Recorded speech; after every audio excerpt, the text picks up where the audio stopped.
ካቴና ፕሮግራማችን አየር ላይ መዋል የጀመረበትን 6ኛ ወር አስመልክተን ባለፈው ሳምንት ክፍል 1 ዝግጅት ማቅረባችን ይታወቃል። ፕሮግራማችን ተከታትላችሁ እንኳን ለ6ኛ ወራችሁ አደረሳችሁ። ፕሮግራማችሁ አስተማሪና አስጠንቃቂ በመሆኑ በርቱ፣ ጠንክሩ ብላችሁ ካቴና በተሰኘው የዩቲዩብ ቻናላችንና ስልክ በመደወል አስተያየት ለሰጣችሁን ሁሉ ምስጋናችን ከልብ ነው። ለዛሬም ካለፈው ሳምንት የቀጠለውን ክፍል 2 ዝግጅት ይዘን ቀርበናል። አብራችሁን ሁኑ።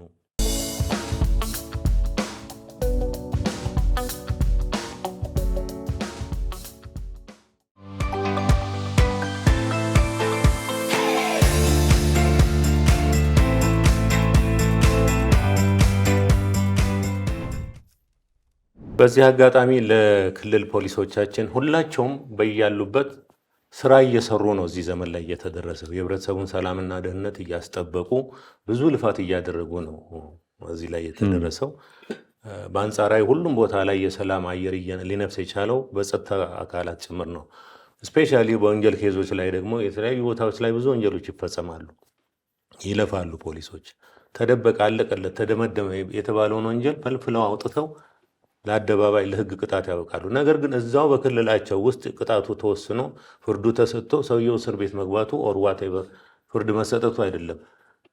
እንደዛ አይነቱ ችግር ሌላም ጋር እንዳይከሰት ወደ ሚዲያ መምጣት አለበት። ህብረተሰቡ ሊማርበት የሚማረው እኮ ወንጀል የተፈጸመበት ሊፈጸምበት የሚችለው ህብረተሰብ ብቻ አይደለም። ወንጀል ሊፈጽም የሚችለውም ሰው ለካ እንዲህ አይነት ነገር አለ፣ ቅጣት አለ፣ የህሊና ቅጣት አለ፣ በህጉም የምትቀጣው ነገር አለ። ከህብረተሰቡ ጋር ሐሳቡን ቀይሮ ወደ ሰላማዊ ህይወት የመመለስ ነገር ስላለ እነዚህ ስራዎቻቸው በአየር ላይ ቢታዩላቸው ህብረተሰቡ ቢማርባቸው የማይወዱ የፖሊስ አካላት የሉም። ግንኙነታችን የበለጠ ቢቀጥል ኮንታክታችን ጠንከር ቢል ደስ ይለናል። ስራዎቻችሁን ወደ አየር እናመጣለን። በዚህ አጋጣሚ ለሁላችሁም ነው ይሄ መልእክት። እንግዲህ ወደ ሌላው ጉዳይ ስንመጣ እዚህ አሁን ከዓላማችን ውስጥ ይዘን እንደተነሳ ነው እኔም አንተም እንደምናውቀው በተለይ የህዝብን ሰላምና ደህንነት ከመጠበቅ ጎን ለጎን የህብረተሰቡን ሀብት ንብረት፣ የመንግስትን ሀብት ንብረት፣ የተለያዩ ቦታዎች ላይ የሚደርሱ ጉዳቶችን ለአየር አብቅቶ ማስተማሪያ የሚሆኑ ከስቴክሆልደሮች ጋር መስራት የሚገባንን ሁሉ እቅድ አድርገናል። በዚህ አጋጣሚ ትልልቅ የመንግስት የልማት ድርጅቶች አሉ። አሁን ድርጅቶቹ ሁሉም ቦታ ሄደው እነዚህ ንብረቶቻቸውን ማስጠበቅ አይችሉም። አሁን ክልሎችን ብቻ አይደለም ኮንታክት የምናደርገው፣ እዚህ ያሉት በማዕከል ያሉ ትልልቅ ሂውጅ የሆኑ ወደፊት ወደ ቢሮዎቻቸው ብቅ ብለን ስራ አብረን እንስራ ማለታችን ስለማይቀር በዚህ አጋጣሚ በእንደዚህ አይነት ነገሮች ላይ ስለምንመጣ አዌር እናድርጋቸው ብዬ አስባለሁ። በዚህ ነገር ላይ እንዳልከው ነው። አሁንም እየሰራናቸው ያሉ ነገሮች አሉ። በተለይ መሰረተ ልማት ላይ የሚገርመኝ ነገር እኔ ጥፋቱ ቀላል። አሁን የቴሌ ሽቦዎች ቀደም ሲል ያሉ ማለት ነው፣ አሁንም አሉ የቴሌ እንትኖች ስታጠፋቸው በጣም ቀላል ናቸው። ግን በገንዘብ ሲተመን የሚያደርሰውን አደጋ ስትገምተው የትና የት። በፊት እንደውም ይሄ ኬብል ነበረና ዋየር ታስታውስ ከሆነ ፕሮግራም ስንሰራቸው በጣት ሰው ይወስዱና ምንድነው የሚያደርጉት? ቀለበት ማራገቢያ ምናምን ነው የሚሰራ የነበረው። ግን በሚሊየን የሚቆጠር ነበር መንግስት የሚያጣውና አሁን መሰረተ ልማቶች ላይ የመንገድ ጉዳዮች ላይ የመንገድ አጥሮችን የሚሰርቃለ አሁን ሰሞኑን እየሰራን ያለናቸው የመብራት ኃይል ምሰሶዎችን፣ የቴሌ ኬብሎችን ምናምን እነዚህ አይነት ነገሮች ላይ እንቀጥላለን። ለምን መሰረተ ልማት መንግስት ይህን ሁሉ ወጪ አውጥቶ ይህን አገር እያሳመረ ባለበት ሰዓት ላይ የሆነ ትንሽ ነገር ጥፋት ማድረስ ከወንጀልም በላይ ወንጀል ነው። ይሄ ደግሞ አዌር መደረግ አለበት። እንዳልከው ህብረተሰቡ አሁን እኛ ባለፈው የዛሬ ስንት ዓመት እንደሆነ አላቅም ይሄ የኬብል የቴሌ ቅድም ያልኩን ያጠፋውን ሰው እያገኘ ነው እና እንደ ጥፋትም አልቆጠረውም ሰውየው። በቃ ማራገቢያ ቀለበት ምናምን ይሰራና በ3 ብር በ4 ብር ይሸጠዋል። ምን ያህል ነው ጥፋቱ ያጠፋው? እንዲኮ በዚህ ሀገር እኮ በእንደዚህ አይነት ሚሊዮን ብር አጣችልም አያውቅ። ስለዚህ እንደዚህ አይነት ጥፋቶቹ ቀላል። ስለዚህ ምን ለማለት ነው? እንደዚህ አይነት ነገሮች እንደዚህ አይነት የመሰረተ ልማት ስራዎች እንዲሰራላቸው የሚፈልጉ ተቋማት ቢያግዙም ቢደግፉ እኛ እንሰራለን። ኦፍ ኮርስ ለምን ባያግዙንም እየሰራን ነው። ግን የጋራ ስራ ሲሆን ደግሞ ሞር በኃላፊነት ተንቀሳቅሰ ሰራለህና በዚህ አጋጣሚ ትልልቅ የመንግስት ተቋማት የህብረተሰቡን ድጋፍ መፈለግ አለባቸው። ሁለተኛ የሚሰራው ኢቭን አሁን ያ የቴሌ ኬብል የሰረቀው ሰው ምን ሆነ? ተፈታ፣ ታሰረ፣ ያሳስራል፣ ምን ያደርጋል? የህግ ባለሙያዎች መናገር አለባቸው። ስለዚህ እንዳልከው ነው እንደዚህ አይነት ነገሮችን የግድ ወደዚህ መውሰድ አለብን። እንግዲህ አያይዤ የምለው ይሄ 6 ወር ቀላል ለኛ ቀላል ይምሰል እንጂ ኦዲየንስ ውስጥ ሲገባ በጣም ደስ የሚል ስሜት ነው የፈጠረውና ከመጀመሪያው ጀምሮ ይሄ ፕሮግራም እዚህ እንዲደርስ የደገፉን ሰዎች አሉ። ባይ ዘ ዌይ እኔ እናንተ ወደ አየር ላይ እንምጣ እንጂ ውስጡ ብዙ ሰዎች አሉ። እነ ሻምበል ግዛው ዳኜ፣ እነ ካሳሁን ግርማሙ፣ እነ ሞወድሽ በህይወት የሌሉ ያጣናቸው እነሱም ይታወሳሉ። እኛ አየር ላይ ስንሆን ፖሊስ ፕሮግራም ካቴና ፕሮግራም ሲባል እነዚህ ሰዎች አብረዋሉ። ብዙ ጓደኞቻችን አሉ የሚደግፉንና ከሁሉ በላይ እኔ በጣም ላመሰግናቸው በዚህ አጋጣሚ የምፈልጋቸው ሰዎች አሉ። መጀመሪያ ዘላለም ኩራባቸው፣ ታዋቂው ጋዜጠኛ ዘላለም ኩራባቸው እንግዲህ የፕሮግራማችንን ኢንትሮ ጽፎ አዘጋጅቶ በነፃ አንብቦ በሻምበል ግዛው ዳኜ ድምፅ አንብቦ ይሄን መታሰቢያ ይሁናችሁ ብሎ ስለሰጠን እጅግ በጣም እናመሰግናለን። ከዛ በተረፈ እነ ጋዜጠኛ ሽመልስ በቀለ፣ አለምነህ ዋሴ፣ ሰራዊት ፍቅሬ፣ በርካታ ሰዎች ጥበቡ ደራሲ ጥበቡ በለጠ ሳይሰስቱ የኛን ፕሮግራም ያስተዋወቁልን ሰዎች ናቸው። እጅግ የምንወደው ጓደኛችን ደምሰው በንቲ ከመጀመሪያው ጀምሮ እስካሁን አብሯን አይቶ አይዟችሁ በርቱ የሚሉ በርካታ ሰዎች አሉና እነዚህ ሰዎች መመስገን ይገባቸዋል። ደረጃ ኃይሌ ኮሜዲያን ደረጃ ኃይሌ ሁልጊዜ ከጎናችን ነው እስካሁን ድረስ።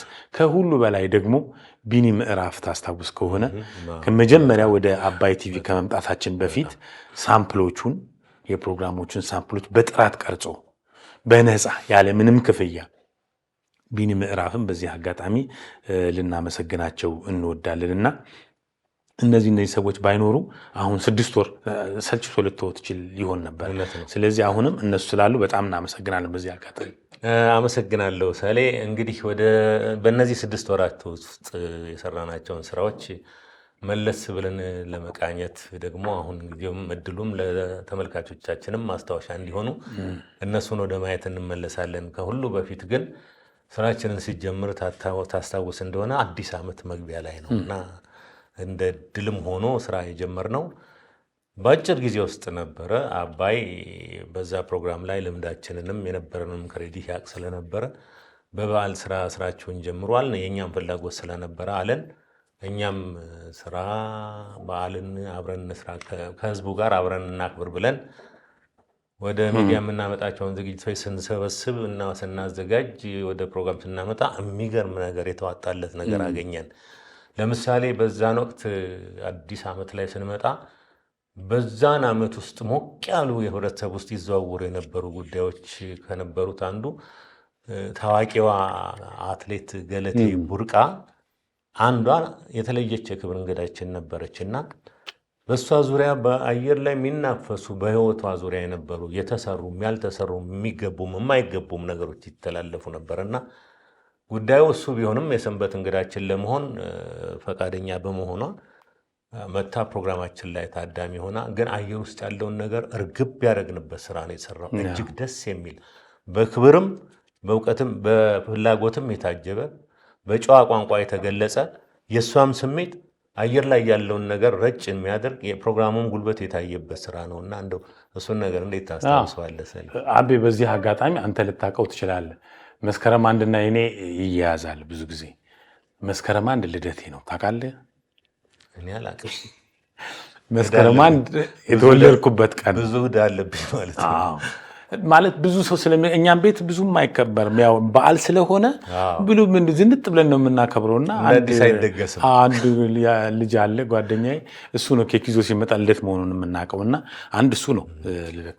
ሁለተኛ ፖሊስ የተቀጠርኩት መስከረም 1 ነው ጋዜጠኛ የሆንኩት።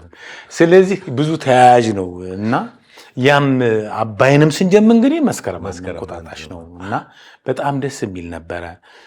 አጋጣሚው ቀለል አድርገን የተነሳ ነው እንዳልከው፣ ግን ትልልቅ ሰዎች ነበሩ። እነ መኮንን ለአከ ነበሩ። ብዙ ልጆች አብረው ሆነው በዓሉን አድምቀውልናል። ሁለተኛ ደስ የሚለኝ እኔ ምን እንደሆነ ታውቃለህ? ያን ጊዜ እነ ሂቦንጎን ምናምን ሙዚቃ ስንሰራ የነበሩ ጓደኞቻችን አንድም ሳይጎሉ እና ያረጋል ታደለ፣ እነ ማሙሽ፣ እኔ፣ አንተ እንዲሁ ሉልሻ አብረን ቁጭ ብለን የሰራናቸው ሙዚቃዎች በጣም ደስ ይለኛል አሁን ሳስበው። ከነ ስዩም ጋርና ከነ ያርጋው በዳሶ ልጅ ግዛቸው ጋር ቆንጆ ፕሮግራም አሳልፈናል እና እሱ ነው የከፈተልን የበዓሉ ድምቅ ያለ በዓል ነበር። ያው ዞሮ ዞሮ እግዚአብሔር ጣፍጥልህ ሲል ይጣፍጥልሃል። በዛ አጋጣሚ ደግሞ ሚስ ወርልድ ሆና ሁለተኛ ሆና የመጣችው ልጅ የእሷ እናት ኢንስፔክተሯ እንግዳ ሆናልን የመጣችው። ስለዚህ እንደዚህ ስለነበረ በጣም ደስ የሚል በዓል ዝግጅት አሳልፈናል። ትንሽ ቀንጨብ አድርገን ብናሳየው ለእኛ ሚሞሪ ሆነናልና ወደዛ እንሂድ። ትንሽ እሱን እንመልከት። ድምፅ እንዳለህም ደግሞ ጠረጥራለሁ። ፊት ነበረ አልመልስም። ነፍሳቸውን ይማረው፣ እውነቱ ቦታ ናቸው። ጃንሆይ ማነህ? ጥላሁን ልጅ መሐሙድ ጥላሁን ውረዱ፣ መኮንን መጥቷል።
እንግዲህ በትውስታዎቹ ዘና እንዳልን ይገባናል። አሁን ደግሞ በእነዚህ 6 ወራት ውስጥ የተለያዩ ዜናዎችና ፕሮግራሞችን ሰርተናል። ህብረተሰቡ በጣም የተዝናናባቸው የተማረባቸው፣ እንደገናም በተለያዩ ፕሮግራሞች ያዘነባቸው የፍርድ ውጤቶች ሲሰሙ የፖሊስን ጉልበት ያየባቸው የተለያዩ ነገሮች አሉ። ከዜናዎቹ አሁን እኔ ለማስታወስ ያህል በጣም ትዝ የሚለኝ አርባ ምንጭ ላይ የተፈጸመ አንድ እንደው ይደረጋል ተብሎ የማይታሰብ ነገር ግን ሆኖ የተገኘ ቆሬ ያለው ሰውዬ አንድ ታዳጊ ህፃን በአደባባይ ቆርቆሮ በሚሰበስብበት ማዳበሪያ ውስጥ ከቶ ይዞት ሰርቆ ለመጥፋት ሲል በአደባባይ ነው የተያዘው እና እጅግ በጣም ያሳዝናል። አሁን እኮ በዛን ሰዓት እንግዲህ ዜናውን እንዳዩት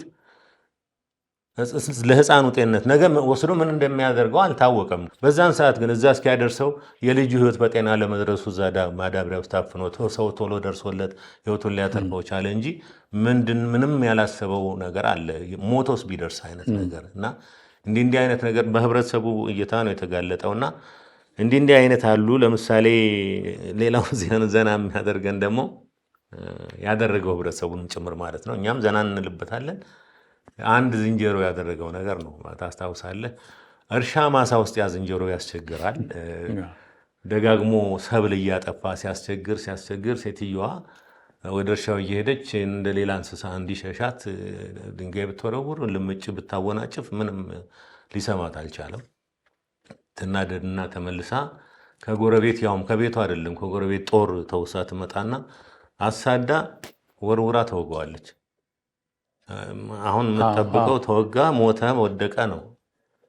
አችሬ የተሻጠበትን ጦር ከላዩ ላይ ነቅሎ መልሶ ሲወረውር ከእምብርቷ በታች ላይ ነው ጦሩ ሄዶ የተሸቀሸቀባት። እንዲህ አይነቱ በጣም አስገራሚ። እንግዲህ እንስሳ ይሄ ሰው ነው እንስሳ ነው ወንጀለኛ ነው ምንድነው በምን እንደምትገልጸው የማታስበው ነገር ነው የተፈጸመውና በዚህ ዘና እንዳለ ህብረተሰቡ ምላሽ ሰጥቶናል። ይሄ እንደዚህ ነገሮች አሉ። ሌላው ደግሞ ምናልባት አህያ ከገበያ መሀል ሰርቆ ይያዛል። የህጉን መንገድ ይዞ ወደ ፍርድ ቤት እንዲቀርብ ሲጠየቅ አይ እኔ በአህያ በሰረኩት አህያ ላይ ካልተጫንኩ አልሄድም። አባሎቹ አመጸባቸው እና ወደ አለቃቸው አቀረቡት። ሰውየው እንዲህ እያለን ነውና አህያዬ ላይ ካልተጫንኩ አልሄድም፣ እስር ቤት አልሄድም አለን አሉ። በጣም ገረማቸው። ኃላፊው በጣም ሳቁ። ምን አሉ? እስኪ ወዴት ሄደ? ምን ያመጣል? ይቀመጥና ንዱት ከነ አህያው እየነዳችሁ ከነ አህያው ተጭኖ ፍርድ ቤት ግቢ ድረስ ሸምጥቶ ገብቶ ነው ውሳኔ ያገኘው። እንዲህ አይነት ዘና የሚያደርጉ ዜናዎች አሉ። እስኪ ሌሎቹን ደግሞ ላላቸዋለሁ። ወደ ኬዞች እስኪ አንተ ያው ዘና የሚያደርገውን መረጥክ። ብዙ ጊዜ ያው የምወጣው እኔ ነኝና ወደ ክልል የሚያሳዝኑኝ ነገሮች አሉ። ለምሳሌ ያለልኝ ሐዘን የስፖርተኛው ግድያን በተመለከተ ልሰራ በሄድኩኝ ጊዜ ሰርቼ ተመልሻለሁ። ግን እማረሳቸው ነገሮች የአለልኝ እናት መንታ እንባ ትዝ ይለኛል። እኔ በጣም ነው የማዝነው። እናቶች ሲያለቅሱ ውስጥ አይችልም እና በቃ ያሳዝናል። ታውቃለህ፣ እሱ ነበር አለኝታቸው። ቤት ሁሉ ሰርቶ እናቱን ሊጦር በጅምር ያለ ቤት ምናምን ታይና በጣም ሲያለቅሱ አብረን መቃብሩ ጋር ሄደን ምናምን በጣም እኔም አለቅስ ነበርና እሱን ከሰራው በኋላ በቃ ጨረስኩኝ ብዬ ካሜራ ልንከዳድን ስንል ደግሞ እንግዲህ አለልኝ የተገደለው በሚስቱና በሚስቱ እህት ባል ነው እና ተፈርዶባቸው ወህኒ ቤት ናቸው። የገዳይ የሚስቱ እናት ደግሞ ቤተክርስቲያን እሪ እያሉ የሚዞሩ እናት ናቸው እና እባክህ ሰለሞን እያቸው ተባልኩኝና ሄድኩኝ። ሳያቸው እኔ እንደሱ አልገመትኩም። ገብቷል። ያው እንትን ስለሆኑ የገዳይ እናት በእግራቸው ነው የሚሄዱት። እንባቸው መንታ ነው። ወዴት እንደሚሆን ግራ ይገባኛል። እዚህ ጋር በእንትኑ አዝነ ስትመጣ እኚህ ደግሞ በባዶ እግራቸው እየሄዱ ቤተክርስቲያን እያለቀሱ በቃ የሞተውን ልጄ ነው አሉ። ማለት እንትና አለልኝ እሱንም ልጄን ነው ያጣሁት፣ እቺም ልጄ ናት፣ ምን ብዬ ነው ማለቅሰው? በቃ በጣም ተጨንቀው በቃ ሲያለቅሱ እኔ ሁለቱም አሳዘኑኝና ሁለቱም ፎቶአቸው ጎን ለጎን ሆኖ ነበር የሰራናቸው። አንዳንድ ጊዜ ወንጀል ፈጻሚው ብቻ አይደለም ለሌላውም ሰው እንዴት እንደሚያልፍ እንጂ ያለልኝ እናት ይላሉ፣ ያለቅሳሉ። በባዶ እግራቸው እየሄዱ መሬት ላይ ነው የሚተኙት። እዚህ ደግሞ እኚህ ሴትዮ በባዶ እግራቸው ቤተክርስቲያን እየዞሩ እንደዚሁ ለሞተው ነፍስ ማረልኝ፣ ልጄንም በሰላም አድርግልኝ እያሉ የሚያለቅሱ ስለሆኑ እነሱ ነገር አረሳቸውም። ሁለቱ ነገሮች ፊቴ ላይ አሉ እና ሌላ አሁን በቅርቡ አንተም እንደምታስታውሰው የድሬዳዋ ፖሊስ በጣም ደስ የሚል ስራ ነው የሚሰሩትና ግርም ብሎ ነበር። ልጅቷን በነገር ላይ መርማሪ ዋና ሳጅን ስንዱን ያገኘኋት ተዘጋጅታበት ምናምን ነገር አይደለም። ከስራ እንዲህ ነው መጨረሻ ላይ ወንጀለኛው እንዴት ያዛችሁት ስላቸው በእንትን ተደውሎ በስልክ ተደውሎ በፍቅር ምናምን አማላ ምናምን ሰውየው ከዛ በኋላ አፍቃሪ ሆኖ አፍቅሯት ሊያገኛት ሲል ነው የተያዘው አሉኝና አገኘኋት። የምትገርም ልጅ ናት። ፖሊሷ በጣም ደስ የምትል ንቅት ያለች ልጅ። በዚህ አጋጣሚ መዓት ህዝብ ነው የተነጋገረበት። ቲክቶኩ፣ ፌስቡኩ ሞላው ላይ ነበረች። ስለዚህ እንደዚህ አይነት ፖሊሶች እንዲህ ነው። ለዚህ ነው የኛ ፕሮግራም ዓላማ እንደዚህ የተደበቁ ያሉ ነገሮች መውጣት አለባቸው። አሁን ግማሹ ኮሜንቶቹን ሳነባቸው ይገርመኛል። እውነት ነው ፊልም ነው የምትነግሩን? ለምን ፊልም አይሰራም? የዚችን ልጅ ነገር እንዴት ነው የምታደርጉት? ሌላ አሁን የፈረንጅ ሀገር ቢሆን እቺ ልጅ በቃ ታዋቂ ሆና ፊልም በሷ ላይ ተመስርቶ የሚሰራበት ነውና እነሱ ነገሮችን በደንብ አስታውሳታለሁና በዚህ አጋጣሚ የድሬዳዋ ፖሊስ አቀባበላቸው፣ ቅንነታቸው ሲተባበሩ አሁን ኢንስፔክተሮች ነበሩ ከኔ ጋር ካሜራ ይዘው ወዲያ የሚሉ እና እነዚህን ሁለት ኬዞች ከሰራናቸው ውስጥ የማረሳቸው ናቸው። ምናልባት አንተ አንድ ሁለት ጨምርና ደግሞ እኔ አንድ ሁለት ጨምራለሁ።